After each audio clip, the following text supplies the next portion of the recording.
Hermanos, muy buenas noches. Bienvenidos a una sesión más de Moclan Perú. En esta noche vamos a estar conversando y vamos a estar viendo un poco más acerca del libro de Efesios que estamos estudiando en el curso de Moclan, hermanos. Y en esta oportunidad vamos a estar estudiando el capítulo 2, la unidad 2 de su material de estudio del alumno de Moclan.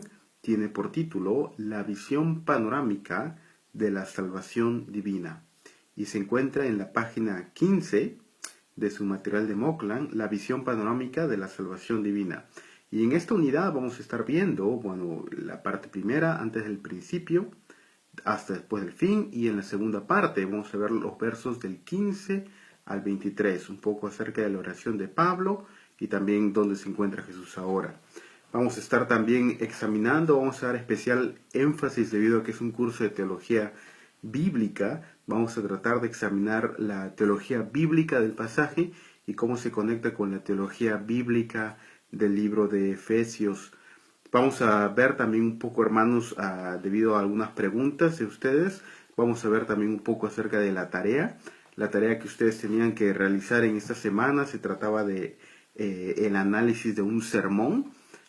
Y espero que les haya ido bien en cuanto a la tarea de poder analizar un sermón.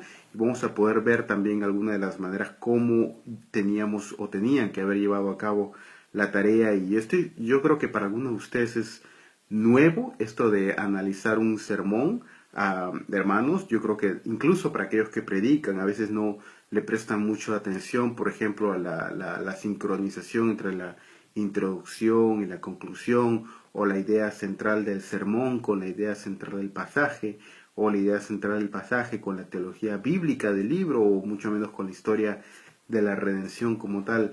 Pero aunque es algo que creo que para algunos de ustedes es algo nuevo, yo creo que es un ejercicio muy bueno en el cual ustedes deben ejercitarse cada vez más y deben no solamente su mente ser automática al momento de analizar un sermón, sino también al momento que ustedes preparen un sermón para presentarlo en la congregación, hermanos. Vamos a leer el pasaje que vamos a estar estudiando en esta noche. Así que por favor les pido que abran sus Biblias en Efesios capítulo 1, hermanos. Efesios capítulo 1, y vamos a leerlo en esta noche. Quiero decirles, hermanos, que sigo con la memorización del libro de Efesios. Ya estoy a la mitad del capítulo 2 en cuanto a la memorización. No me atrevo a decir la hora, son las 1 de la mañana, 1:07 de la mañana en Inglaterra, y estoy bien cansado, así que creo que no lo podría decir, pero cuando esté de regreso en Perú voy a poder mostrarles que ya estoy en la mitad del capítulo 2 de la memorización del libro de Efesios, y sigue el reto que les había planteado la semana pasada sobre memorizar lo más que podamos el libro de Efesios al momento de nuestro examen final. Espero que aún sigan fieles en la memorización, hermanos. Efesios capítulo 1. Estoy leyendo de la versión Nueva Biblia Latinoamericana de hoy. Dice Efesios capítulo 1. Pablo, apóstol de Cristo Jesús, mediante la voluntad de Dios, a los santos que están en Éfeso y que son fieles en Cristo Jesús.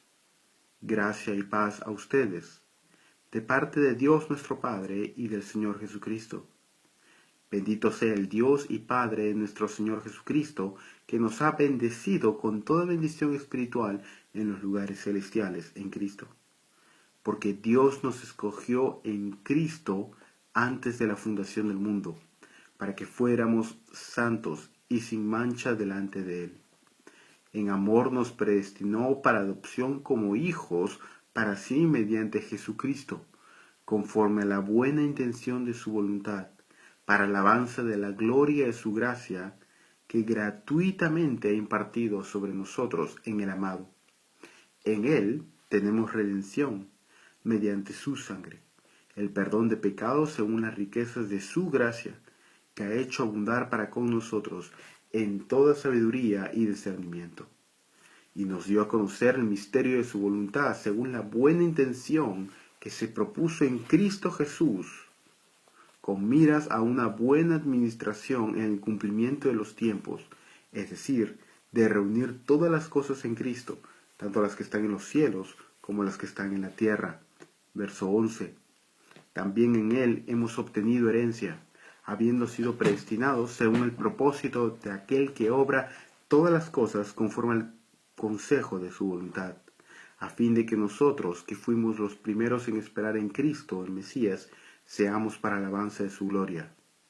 En él también ustedes, después de escuchar el mensaje de la verdad, el evangelio de su salvación, y habiendo creído, fueron sellados con el Espíritu Santo de la promesa, que nos es dado como garantía de nuestra herencia, con miras a la redención de la posesión adquirida de Dios para alabanza de su gloria.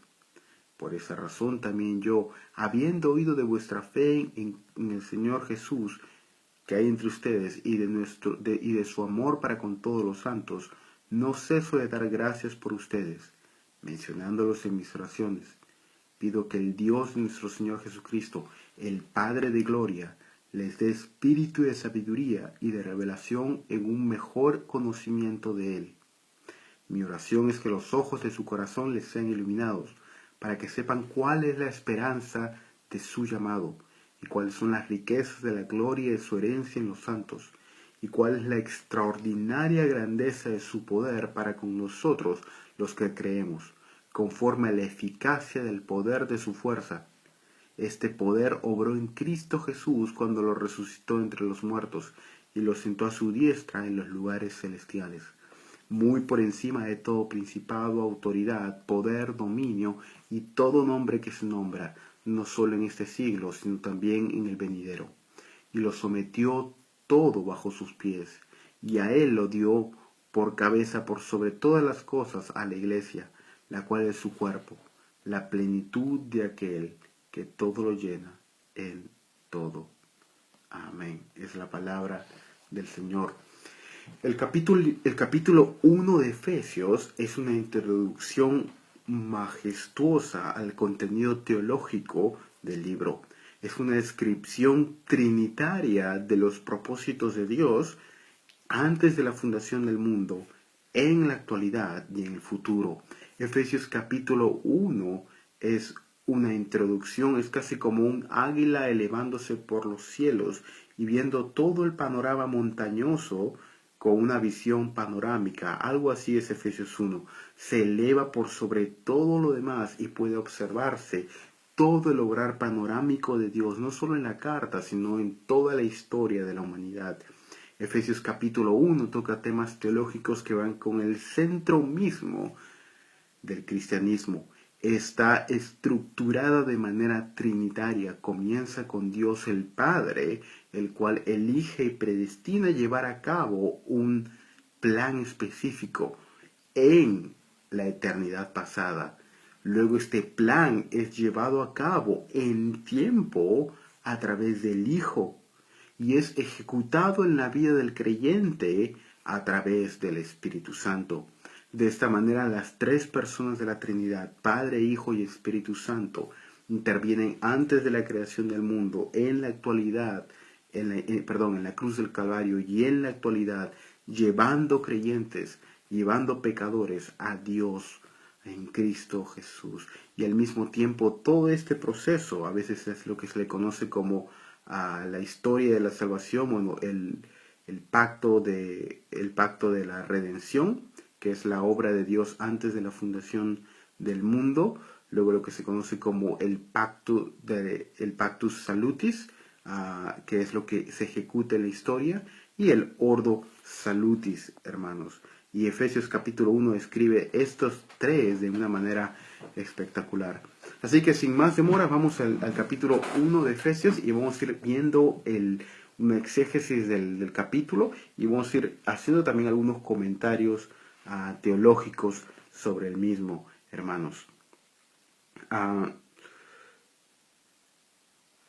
Punto 1, página 16 de su material de Moklan. Dice, desde antes del principio hasta después del fin. El versículo 3 comienza con la palabra bendito. Bendito sea el Dios y Padre de nuestro Señor Jesucristo, que nos bendijo con toda bendición espiritual en los lugares celestiales, en Cristo.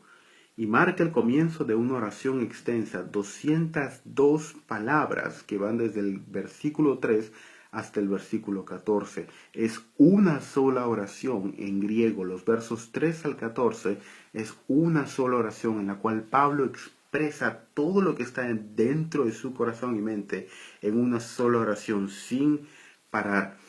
Y eso es lo que, bueno, mencionaba, versículos 3 al 8, las acciones que Dios realiza por su pueblo. 9 a 10, el futuro de Dios centrado en Cristo. 11 al 14, los actos divinos en Cristo Jesús. Y quiero que vean este cuadro, hermanos, que está en la página 17. Dice en su material de Moclan: en el siguiente listado se encontrará a mano izquierda 14 menciones sobre la frase en Cristo. Y quiero que vean esto. Dice: nuestro Señor Jesucristo y los actos de Dios el Padre nos bendijo en Cristo, nos escogió en Cristo, habiéndonos predestinado por medio de Jesucristo, nos hizo aceptos en el amado, en quien, Cristo Jesús, tenemos redención por su sangre. ¿La sangre de quién? Cristo Jesús, dándose a conocer en Cristo, de reunir todas las cosas, verso 10, en Cristo Jesús. En Él, en Cristo Jesús, asimismo tuvimos herencia, verso 12. En Cristo, los que primeramente esperamos en Cristo. Verso 13, en Él, en Cristo, también vosotros, habiendo oído, etc. Verso 13, en Él, en Cristo, también fuisteis sellados con el Espíritu Santo de la promesa, que es las arras de nuestra herencia, etc. Vez tras vez se enfatiza esta frase, en Cristo Jesús. Y si hay un tema principal, es el obrar de Dios a través del Espíritu Santo en Cristo Jesús. Esta es la base de Efesios 1 que marcará todo el desarrollo siguiente del libro y cómo los planes de Dios son desarrollados.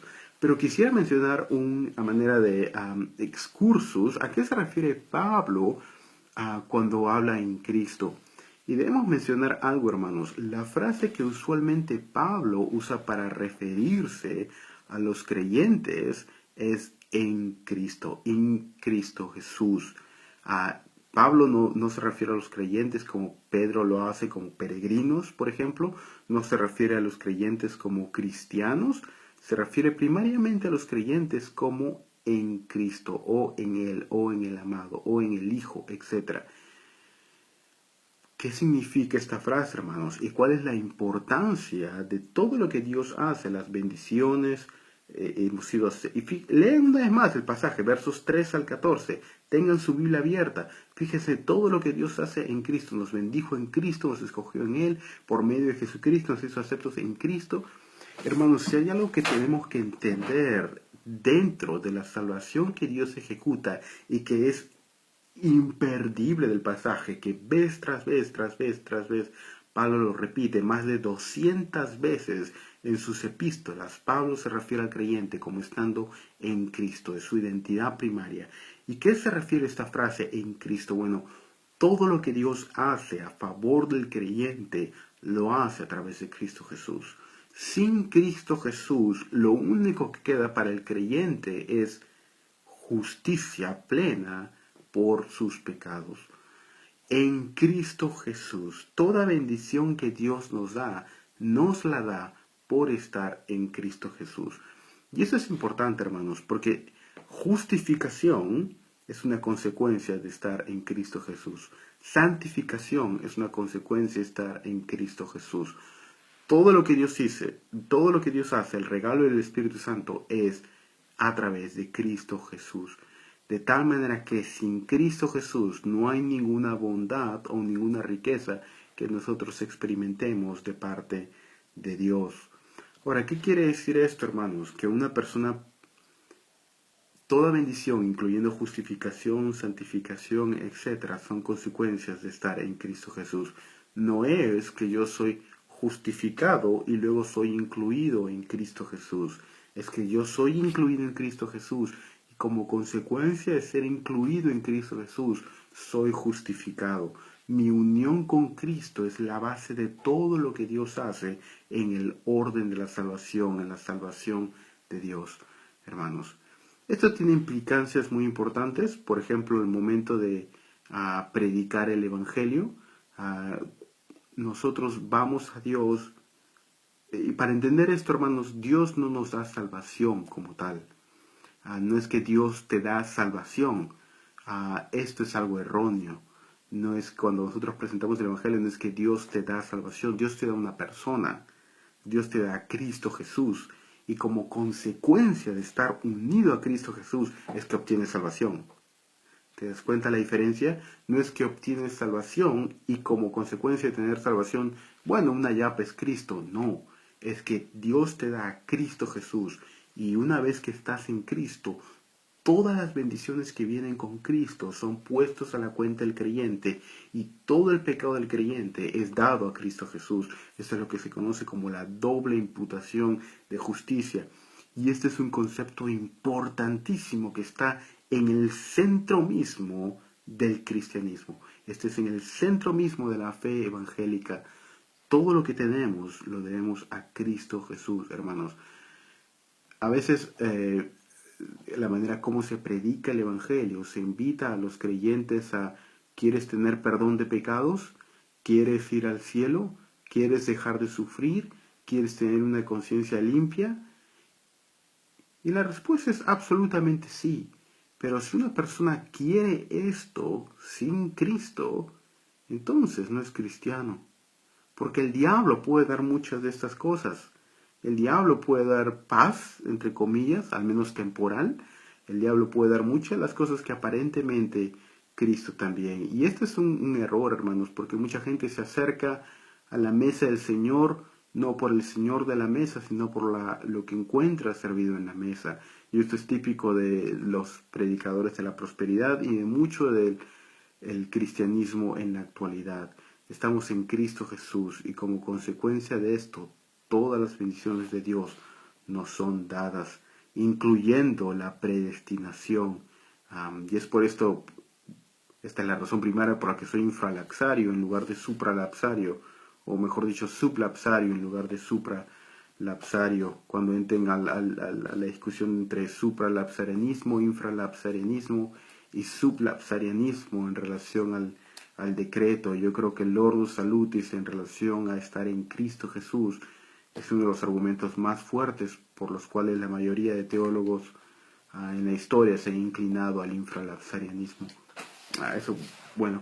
Sigamos, hermanos. En la página 18 dice: en Efesios 2, 1 y 5, Pablo nos muestra que sin las acciones divinas estamos muertos en nuestros pecados, incapaces de responderle. Por tanto, a menos que Dios actúe en misericordia y tome la iniciativa, escogiendo a aquellos a quienes van a convertir en creyentes, no podemos responder a su salvación. Efesios 2, 1 al 5 dice: y Él os dio vida a vosotros cuando estabais muertos en vuestros delitos y pecados, en los cuales anduvisteis en otro tiempo, siguiendo la corriente de este mundo, conforme al príncipe de la potestad del aire, el espíritu que ahora opera en los hijos de desobediencia. Y éramos por naturaleza hijos de ira, lo mismo que los demás. Pero Dios, que es rico en misericordia, por su gran amor con que nos amó, aun estando nosotros muertos en delitos y pecados, nos dio vida juntamente con Cristo, y juntamente con Él nos resucitó. Por gracia sois salvos, hermanos. Y ese es un punto importantísimo a tener en cuenta, hermanos, cuando nosotros hablamos de la elección. Pablo está escribiendo, nosotros tenemos que tener en cuenta el contexto. Cuando nosotros examinamos una doctrina como la predestinación o la elección de Dios, la manera como no debemos examinar una doctrina es tomar pasajes. Es decir, tomo un pasaje del Antiguo Testamento, un pasaje del Nuevo Testamento, y los junto todos y saco mi doctrina de la elección. La Biblia fue escrita de una manera histórica, y a menos que entendamos el pasaje en su contexto histórico, yo no tengo derecho a tomar versos fuera de contextos y citarlo con algo que no tiene nada que ver en el contexto en el cual fue escrito. Y esto es algo que muchos creyentes, incluso predicadores famosos hacen, toman textos fuera de contexto y citan pero lo hacen de una manera equivocada. Y quiero mencionar específicamente en el contexto de la predestinación y la elección y lo que Pablo está hablando en Efesios 1. Y yo creo que mencioné este ejemplo antes, hermanos, y es a menudo cuando hay discusiones sobre el amor de Dios, siempre me citan Salmo 5:5, Dios está airado contra el pecador todos los días de su vida. O siempre me citan uno de los versos imprecatorios, sin leer el pasaje, el verso que está antes y el verso que está después.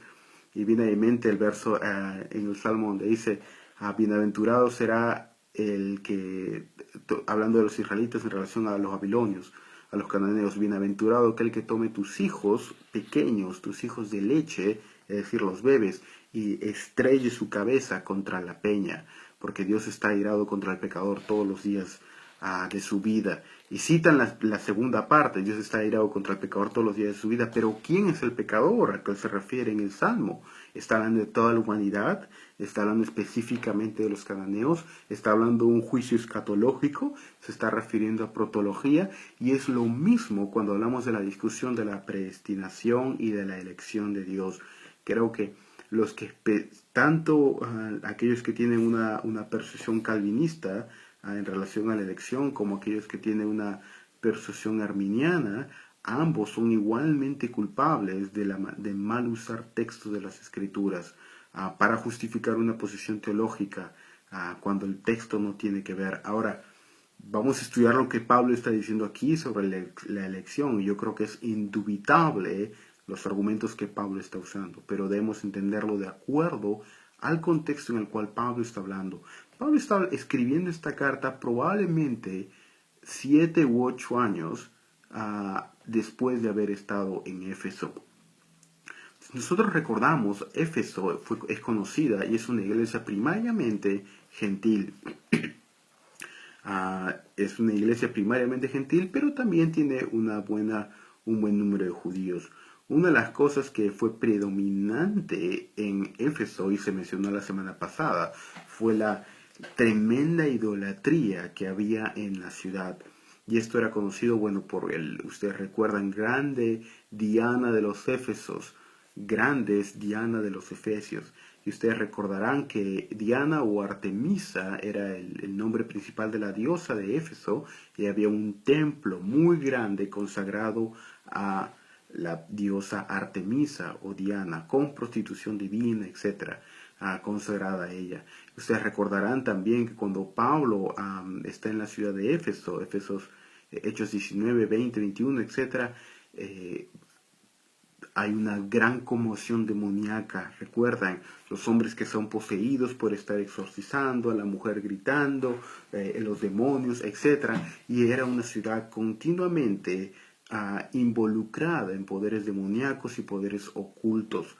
Ahora, lo demoníaco y lo oculto va directamente relacionado con la parte astronómica, es decir, Diana de los Efesios era un culto que tenía mucho que ver con la astronomía. ¿Es cierto que adoraban demonios? Obviamente sí, pero tenía mucho que ver con la observación de las estrellas, la observación de los planetas, y eran griegos. Bueno, nuestros signos zodiacales vienen del horóscopo griego, justamente de la observación de las estrellas.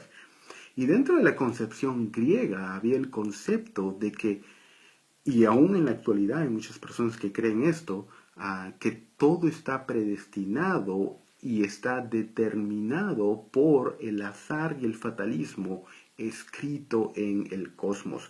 Solamente si quieres conocer tu futuro o tu carta astral, tienes que mirar a lo que está escrito en las estrellas, y no hay manera de que puedas cambiar tu destino porque está ya determinado en el cosmos, de tal manera que uno es pasivo a lo que ocurre y solamente puede dedicarse a disfrutar la vida y rendir culto a los poderes demoníacos.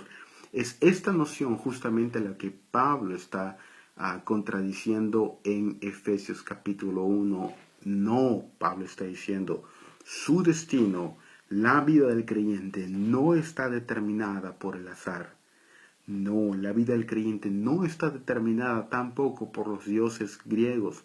La vida del creyente no está determinada por las estrellas. Es Dios quien está en control de todos los eventos de la historia Y desde antes de la creación del mundo, Él está llevando y ejecutándolos en la historia en Cristo Jesús. De tal manera que el creyente puede sentirse seguro en los propósitos de Dios y al mismo tiempo esta doctrina le lleva al creyente a poder actuar en respuesta a la soberanía de Dios. El decreto de elección y predestinación nunca fue hecho como una base para que el creyente esté de manera pasiva. Esto es una blasfemia directa al carácter de Dios.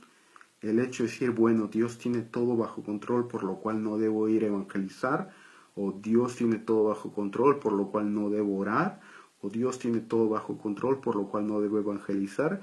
Esta fue exactamente la razón por la cual Pablo dio esta doctrina. Escribió esta doctrina para contradecir este error, que somos básicamente azar, producto del azar, y debemos estar pasivos porque hay un fatalismo en nuestra condición. Esto es exactamente lo opuesto, lo que Pablo quiere mencionar con la doctrina de la predestinación. No, Dios está en control de los eventos de la historia, por lo cual esfuérzate. ¿Por qué? Porque Dios está en control. Y para serles sincero, hermanos, si Dios no estuviera en control, ¿qué sentido tiene orar? Alguien me dijo una vez, si Dios está en control de todo, entonces ¿qué sentido tiene orar? ¿Qué sentido tiene orar si Dios está en control de todo? Bueno, a lo cual yo le respondí, ¿qué sentido tendría orar si Dios no está en control? Si Dios no es poderoso para orar, ¿qué sentido tiene orar? La presuposición de la oración tiene necesariamente que corresponderse con la soberanía de Dios. Hermanos,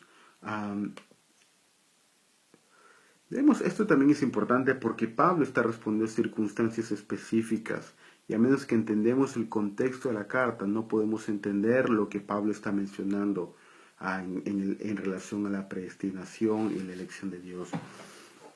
Y otro excursus aquí, hermanos, cuando Pablo está hablando en el versículo 3, bendito sea, verso 4, según nos escogió en él antes de la fundación del mundo, para que fuésemos hechos santos y sin mancha, delante de él, en amor, habiéndoos predestinado para ser adoptados hijos tuyos por medio de Jesucristo, según el puro afecto de su voluntad, para alabanza de la gloria de su gracia. El verso 4 es clarísimo y no hay ningún comentarista que argumente este punto, según nos escogió en él antes de la fundación del mundo. Está en el texto, ni ninguna versión, ni en el griego, ni los comentaristas tienen un punto de discusión en esto. La elección se llevó a cabo antes de la fundación del mundo. ¿Y por qué es importante esto? Porque antes de la fundación del mundo, obviamente, ni tú ni yo existíamos. Antes de la fundación del mundo, ¿qué había? Bueno, no había nada, si no sería el comienzo de la fundación del mundo. Antes de la fundación del mundo no existía la raza humana. Ahora, ¿dónde viene el debate? El debate entre los que se llaman calvinistas y los que se denominan arminianos no viene en relación a la elección. Ambos creen en la predestinación. Ambos creen en la elección. Ambos creen que tanto la predestinación como la elección de Dios se llevó a cabo antes de la elección del mundo. Ambos creen que el propósito de la elección fue para que fuésemos santos y sin mancha delante de Él. Ambos creen que Dios nos predestinó en Cristo Jesús antes de la fundación del mundo. ¿Cuál es entonces la diferencia? Bueno, yo creo que la diferencia viene en esto. Una de las razones por las cuales uno de los argumentos principales de los arminianos clásicos, y hago una diferencia aquí entre pelagianos, semipelagianos, arminianos y wesleyanos, hermanos. Hay una diferencia entre los mismos. El pelagianismo como tal viene de Pelagio, el debate en el siglo IV con Agustín de Hipona, y el pelagianismo es pura herejía. El semipelagianismo es la doctrina popularizada por Tomás de Aquino y es la posición establecida en la Iglesia Católica en el Concilio de Trento. El arminianismo fueron los 5 puntos del arminianismo trazados por los discípulos de Jacobus Arminius a finales del siglo XVI, y el wesleyanismo incorpora algunos, no todos los puntos, por si acaso, algunos puntos, 4 puntos del arminianismo, y toma el desarrollo de la teología del siglo XVII, la teología puritana, Juan Wesley, y añade lo que sería la gracia previniente. Y el punto del arminianismo clásico es predestinación basado en preconocimiento. El arminianismo clásico interpretaría este pasaje, Efesios 1, 4 y 5, mencionando de que la predestinación de Dios se llevó a cabo como base no de su libre elección, sino como base de su conocimiento previo. Es decir, Dios sabía que había algunos seres humanos que en sí mismos tenían la tendencia, o dadas ciertas circunstancias, obedecerían a Él y a la proclamación del Evangelio, y Dios predestinó a estas personas para que fueran salvos en base al mérito que tendrían de responder a la oferta del Evangelio. Entonces el decreto de predestinación tiene como base el preconocimiento de Dios sobre aquellos que responderían al Evangelio. El calvinismo clásico dice no, la elección de Dios no tiene que ver con mérito humano del hombre, tiene que ver directamente con puro afecto de su voluntad, como dice el pasaje. Es directamente derivado del afecto de Dios, sin algún mérito del ser humano en sí mismo, pero no es una decisión arbitraria, es una decisión oculta que Dios solamente sabe la razón, pero la base la misma es el amor de Dios, no el preconocimiento de Dios. Y es por esto que en el esquema calvinista clásico y reformado es el amor de Dios a lo que mueve al decreto de Dios, no viceversa. Yo creo que hay algunas ramas de la teología reformada que anteceden el decreto de Dios, pero son una minoría. Generalmente tienden al supralapsarianismo. Sin embargo, por ejemplo, Juan Calvino o John Owen, por ejemplo, entre otros, antecederían el atributo del amor de Dios a la elección en Cristo Jesús, hermanos. Y ese es un punto importante que hace una diferencia. Personalmente, yo creo que Dios nos escogió sin ningún tipo de mérito y en base a su amor y por el puro afecto de su voluntad, no como base a un preconocimiento de lo que el ser humano haría. Este otro punto importante, hermanos, que nosotros cuando leemos la sección de Efesios 1, 3 al 14 y luego la sección del 23 en adelante y luego Efesios 2, 1 al 5, debemos tener en cuenta que la sección de Pablo, cuando Pablo habla en verso 4 y en verso 5, porque Dios nos escogió en Cristo Jesús antes de la fundación del mundo, verso 5, nos predestinó para adopción como hijos para sí mediante Cristo Jesús, y en verso 7, este verso es importantísimo en relación a la doctrina de la redención. En él tenemos redención mediante su sangre, el perdón de pecados, según las riquezas de su gracia que ha hecho abundar para nosotros en toda sabiduría e inteligencia, dándonos a conocer, etcétera, el misterio de su voluntad. El decreto de predestinación está relacionado a la redención que el creyente o que el inconverso, creyente, habría de tener en Cristo Jesús y la presuposición para la necesidad de una redención implica el pecado del ser humano. Y este es el punto principal. ¿Cuál es la diferencia principal entre la iglesia protestante y la iglesia católica? ¿Cuál es el fundamento, la roca central, lo que está en la piedra fundamental que origina toda la diferencia entre la doctrina protestante, comenzando con Lutero y los reformadores, hacia adelante, y la teología católica? Bueno, para darles una idea, no es la adoración a María, no es los sacramentos, es realmente la doctrina del hombre, hermanos. Y en este punto quiero explayarme, porque Pablo, y Efesios 2, capítulo 1 al 5, y él os dio vida a vosotros. 2:1. Y Él os dio vida a vosotros cuando estabais muertos en vuestros delitos y pecados, en los cuales anduvisteis en otro tiempo, siguiendo la corriente de este mundo, conforme al príncipe de la potestad del aire, el espíritu que ahora opera en los hijos de desobediencia, etc. Una vez más hay una mención a los poderes cósmicos de Satanás y a los demonios en relación a lo mencionado en Efesios capítulo 1 en la predestinación y en Efesios capítulo 6 en la guerra espiritual. Pero ¿cuál es la importancia de esto, hermanos?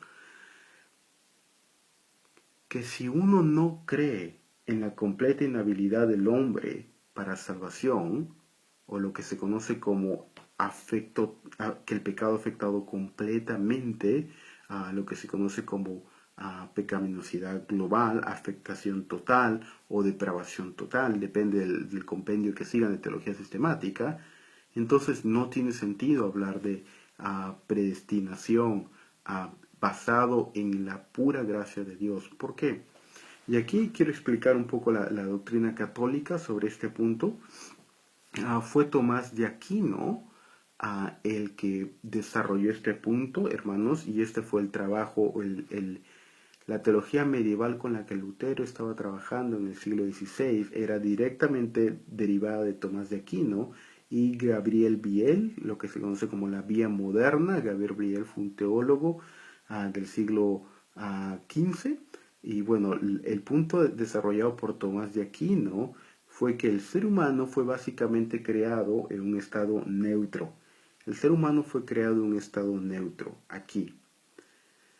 Cuando el ser humano, Adán y Eva, estaban en el jardín del Edén, Dios les dio un donum super adum. Y esta frase latina, donum super adum, significa un regalo extra de gracia. De tal manera que Adán y Eva, ahora, en su estado de donum super adum, que Dios les ha dado un estado de gracia, ellos estaban ahora aquí, más alto, en un nivel de santificación. Cuando Adán y Eva cayeron y tomaron de la fruta, ellos regresaron a este punto, al punto neutro. De tal manera que los descendientes de Adán y Eva siguieron en este punto neutro, con una tendencia no hacia el mal ni hacia el bien, sino dentro de sus propias decisiones. Y este punto neutro, obviamente el pecado afectó el intelecto del hombre para pecar, afectó las emociones del hombre. Ahora el hombre es amador del pecado. Sin embargo, y hay variaciones aquí entre la teología católica, el pecado no afectó completamente la voluntad, de tal manera que la voluntad del hombre aún se encuentra no tan afectada por el pecado en la teología católica. Por esto la voluntad del hombre todavía tiene la potestad para elegir creer en Dios y hacer obras que puedan ayudar o complementar la gracia de Dios en la salvación. Por eso la salvación en la doctrina católica no es por imputación, es por infusión de justicia. Es decir, en la teología evangélica Dios nos imputa de su justicia porque nosotros no podemos hacer nada. Estamos muertos, tirados en el piso, Dios tiene que dárnoslo completamente. Mientras que en la teología católica la voluntad del hombre todavía puede responder, y como consecuencia de esto trabaja en conjunción con los sacramentos para irle infundiendo gracia y creciendo en gracia, de tal manera que llegue a obtener su salvación.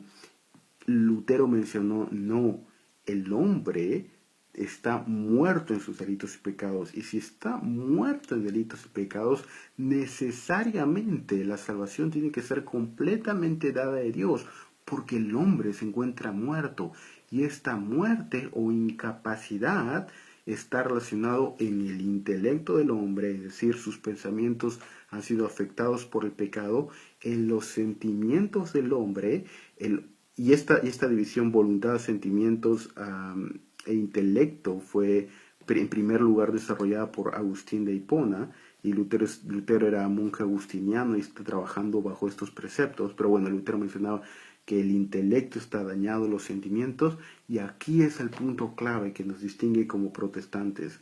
La voluntad del hombre está esclavizada al pecado. Y en su tratado en 1525, cuando Lutero responde a Erasmo, él escribe su compendio llamado La esclavitud de la voluntad. Y la esclavitud de la voluntad, escrita por Martín Lutero en 1525, fue el punto, la estocada final que distingue a la teología protestante de la teología católica romana. Lo que en la teología protestante también es esclava del pecado es nuestra voluntad. Y este es todo el punto. Si usted quita este punto, que la voluntad es esclava del pecado, usted remueve este punto, todo el esquema de la salvación y la predestinación de Dios, la salvación, la elección, la imputación, todo lo demás se cae como un rompecabezas. Todo el edificio se edifica sobre esto. Y es por esto, hermanos, cuando nosotros hablamos de una discusión, a veces la gente habla por quién murió Cristo y discusiones de esta manera. La verdad no tienen sentido a menos que tomemos este punto serio. ¿Cuáles son las implicancias de que la voluntad del hombre está muerta en delitos y pecados? ¿Qué significa? ¿Qué tipo de delitos? ¿Qué significa que es esclava del pecado? ¿Qué rol juega la voluntad? ¿Cómo se relaciona con la fe? Etcétera. Y es por esto que Pablo en esta sección relaciona la predestinación de Dios a la presuposición de que estamos muertos en delitos y pecados. Si estamos muertos realmente en voluntad, emociones e intelecto, entonces tiene que ser Dios el que tome la iniciativa. Pero si no está la voluntad muerta o el intelecto, entonces la predestinación puede ser en base a preconocimiento, porque Dios puede ver de antemano que nosotros, por nuestro propio medio, podríamos responder a la oferta del Evangelio. Y este es el punto principal de diferencia, hermanos, en el cual todo el esquema soteriológico, elección y afecta a una serie de doctrinas. Por esto yo creo que la doctrina primaria en sus iglesias con la cual deben comenzar a analizar, estudiar, etc., está la voluntad del hombre esclava del pecado y qué significa y cuáles son las consecuencias de esto, antes de comenzar a hablar de otros puntos como por qué murió Cristo o si la salvación se pierde, etc. Este es el punto fundamental sobre el cual se edifica toda la catedral de teología protestante. Wow, ya son 45 minutos hablando, qué rápido se ha ido el tiempo, hermanos. Quisiera mencionar un poco acerca de la tarea, hermanos. Se me ha ido el tiempo. Quería hablar otras cosas sobre la elección de Dios y la soberanía de Dios. He cubierto un punto de los 5 que tenía. Pero quiero hablar de la tarea, hermanos, si no se me va a ir el tiempo, hermanos, en cuanto a la discusión del día de hoy. La tarea que ustedes tenían que desarrollar tenía 3 partes. En la primera parte era la lectura, la segunda parte las preguntas. Y quiero ver la tercera parte, hermanos, debido a las preguntas que varios hermanos me han hecho en estos días. Dice análisis y práctica. Ustedes tenían que analizar un sermón, hermanos. Y quiero leer los 8 puntos, los 8 ítems que ustedes tenían que analizar y básicamente explicar lo que se refieren cada uno. Antes voy a responder la pregunta del hermano Hazel, que dice, en el material de estudio nos dice que el hombre tiene también parte en la salvación. En base a lo dicho, ¿en qué manera el hombre tiene parte si el hombre está muerto? No creo que mencione, bueno, podría citarme Hazel la página y el párrafo donde dice eso, hermano, porque el hombre tiene parte en la salvación en un sentido sí, claro que sí, el hombre completamente de su voluntad responde a la oferta del Evangelio, absolutamente cierto, pero esta respuesta se lleva a cabo de la voluntad del hombre, absolutamente, el hombre responde de su propia voluntad, pero la presuposición de esto es que esta voluntad ha sido primariamente avivada debido a las circunstancias causadas por el Espíritu Santo de Dios, ordenando las circunstancias a fin de que esto produzca culpa en el hombre y el hombre pueda responder a Dios. Y es el Espíritu Santo el que mueve las emociones del hombre para que el hombre de voluntad, completamente de su propia voluntad, responda a la oferta del Evangelio. Y bueno, sí, sería interesante que me citaras la frase, Hazel, en el material donde lo menciona. Gerson dice, sería buena una sesión para explicar los demás puntos. Este tema es de mucha edificación. Gracias, Gerson. Juan Carlos menciona, hermano, en la página 18 dice, la Biblia nos enseña que somos responsables de nuestras decisiones. ¿A qué se refiere con esto?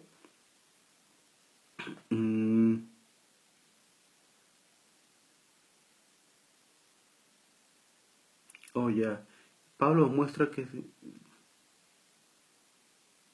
al mismo tiempo la Biblia nos enseña que somos responsables de nuestras decisiones, de modo que cuando aceptamos o rechazamos a Dios, lo hacemos conscientemente o voluntariamente. Absolutamente sí, es absolutamente cierto. Nosotros somos enteramente responsables por nuestras decisiones. No es que el punto de la esclavitud de la voluntad no quiere decir que el hombre no tenga voluntad.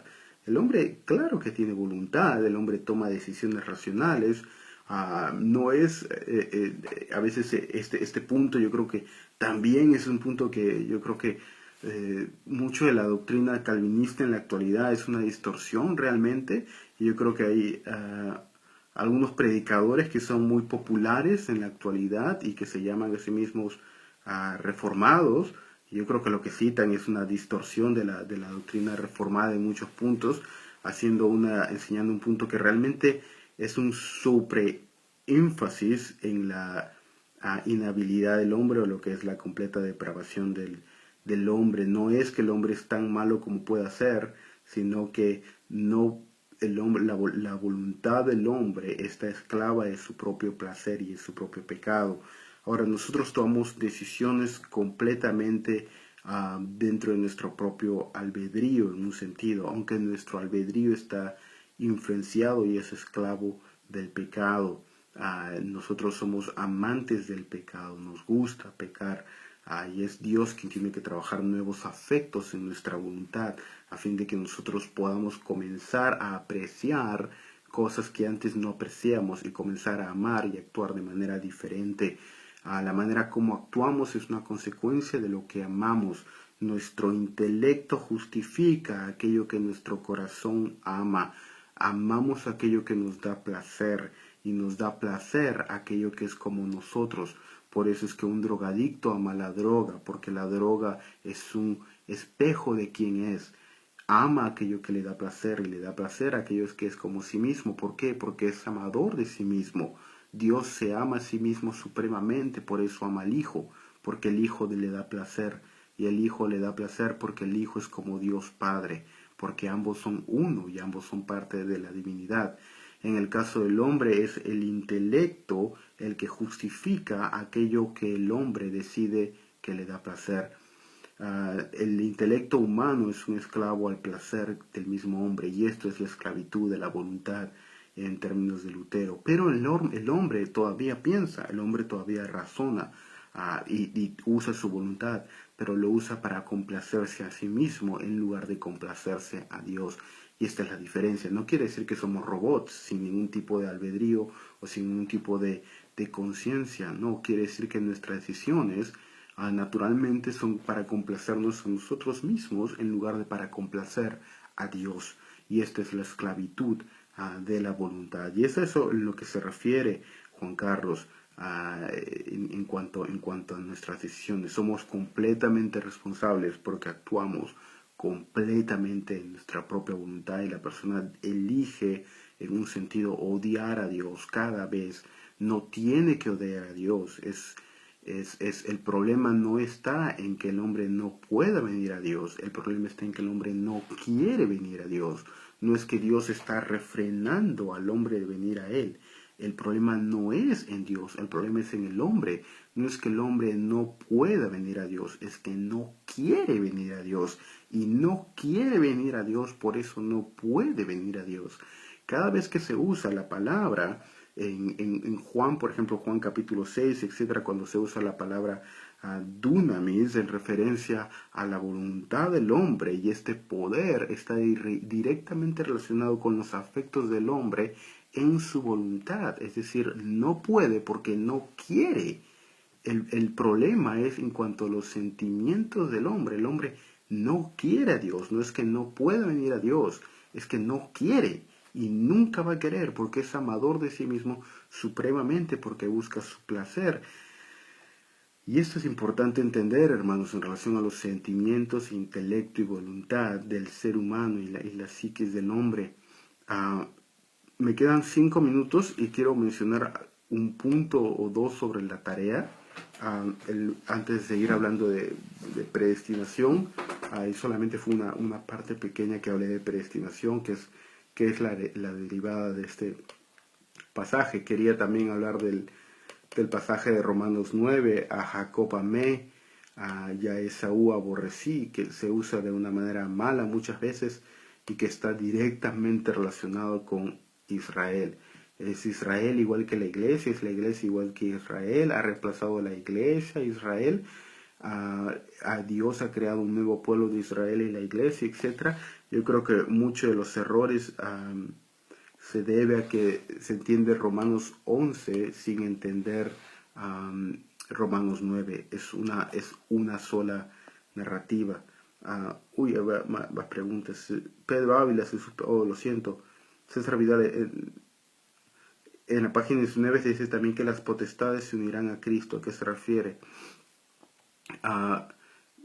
Se refiere al verso al final del capítulo 1 de Efesios, la plenitud que aquel que todo lo llena en todo. Hablando de la iglesia, la plenitud que todo aquel lo llena en todo. Y hablando de Cristo, que Dios someterá todas las cosas bajo sus pies. Esto implica que incluso las potestades, ya sea ángeles o demonios, serán puestos bajo los pies de Cristo Jesús. Y esta unión no se refiere a una unión salvífica, es decir, que Cristo va a salvar a los demonios, sino a una unión en el sentido de Cristo como cabeza o reino. Es decir, Él va a reinar y va a poner a sus enemigos por estrados bajo sus pies. Es lo que se refiere también Pablo luego en Efesios capítulo 4, César. Geisel pregunta, ¿el hombre cuando es atraído hacia Dios con el obrar del Espíritu Santo y despertado, es ahí cuando el hombre es responsable para salvación? El hombre siempre es responsable para salvación. El hombre siempre es responsable para salvación porque el hombre niega de su propia voluntad a Dios. De acá hay un punto importante. Cuando la Biblia dice que el hombre está muerto en delitos y pecados y que el Espíritu Santo le da vida, no se refiere a que el hombre tiene 3 partes, alma, cuerpo y espíritu, y el espíritu está muerto y luego viene una substancia y le infunde un espíritu o una materia. Esto es puro platonismo, básicamente. Eso es platonismo, y una de la crítica cierta que hacen arminianos a algunos autores antiguos es que hay una muy mala concepción de lo que se refiere a la voluntad del hombre o la naturaleza humana. No es que el Espíritu Santo o el Espíritu está muerto y se aviva. Lo que se refiere es a los afectos, a la parte espiritual del hombre en la conciencia divina. Ahora el hombre está consciente de que existe un Dios, y al estar consciente de que existe un Dios, está consciente de quién es Él, y al estar consciente de quién es Él, se da cuenta de su pecaminosidad, etc. Esto es lo que menciona Juan Calvino en Instituciones de la Religión Cristiana, libro 1, capítulo 1, párrafos 1 al 3, del conocimiento de Dios y del conocimiento del hombre. El hombre siempre es responsable para su salvación, y es por esto que es condenado, porque no quiere arrepentirse de sus pecados, no quiere venir a Dios. Es un aborrecedor de Dios, no en el sentido de que odia a Dios primariamente, porque la palabra aborrecimiento depende del contexto, significa elección, es decir, que el hombre elige su placer siempre por el placer de Dios. En este sentido, aborrecimiento de Dios es una antítesis o un sinónimo para amadores de sí mismo. Aborrecedor de Dios es que elige su propia voluntad sobre la voluntad de Dios. la parte 1 de su tarea dice, analizando la introducción. Fue la introducción del sermón relevante al tema, captó su atención y solamente quiero mencionar un punto, hermanos. Yo creo que cuando hagan su tarea deben prestar mucha atención a las preguntas, y cuando hablamos de cada sermón tiene un punto principal. El punto principal del sermón, un sermón expositivo, se debe derivar de la idea central del pasaje. La idea central del sermón es una consecuencia y se basa con la idea central del pasaje. El pasaje por lo general tiene una idea central y esta idea central del pasaje tiene que estar relacionada con la idea central del libro. Es decir, que si yo digo que el tema de Efesios es Dios creando una nueva humanidad en Cristo Jesús, y el tema principal de mi pasaje es, por ejemplo, es algo que no tiene nada que ver, no robarás, por ejemplo, y luego en mi sermón yo predico sobre debes dar tu diezmo. Son cosas que no tienen nada que ver. Y muchas de las predicaciones se hacen de esta manera. Las aplicaciones no tienen nada que ver con el tema central del sermón. A veces no hay ni siquiera un tema central del sermón, no hay una estructura clara. El tema central del sermón muchas veces no se deriva del tema central del pasaje, o de la idea exegética, o de la idea central del pasaje, y muchas veces la idea central del pasaje que nosotros sacamos no tiene nada que ver con la teología del libro, y debe haber una concordancia entre esto. Las aplicaciones se deben derivar de la idea central del sermón, la idea central del sermón se debe derivar de la idea central del pasaje, y la idea central del pasaje debe ir en concordancia con el tema principal o la teología bíblica del libro. Y es ahí la importancia de estudiar la teología bíblica del libro y tratar de interpretar los versos a la luz de la teología o los temas principales del libro de Efesios. Y esto es lo que estamos haciendo, hermanos, yendo de la exégesis a la parte teológica y viceversa. Nos vamos a quedar aquí, hermanos. Espero que haya sido el día de hoy de bendición. Gracias por sus preguntas. Sigan con el estudio del libro de Efesios. Lean los comentarios y lean las lecturas que se les ha dado y hagan sus tareas, por favor. Vamos a conversar la próxima semana un poco más, y si tienen preguntas, gracias Hazel por tu pregunta, hermano. Espero haberla contestado. Si no, la próxima semana podemos seguir conversando, hermano. Estoy abierto para todo tipo de preguntas. Que el Señor les bendiga y que tengan una buena semana bendecida. Y gloria al Padre, al Hijo y al Espíritu Santo por la obra de redención en Cristo Jesús, predestinada por el Padre y ejecutada por el Espíritu Santo en la vida de aquellos que Él ha escogido para salvación, para su gloria, a fin de la salvación de muchas personas en Cristo Jesús. Que Dios les bendiga, hermanos. Hasta luego y muy buenas noches.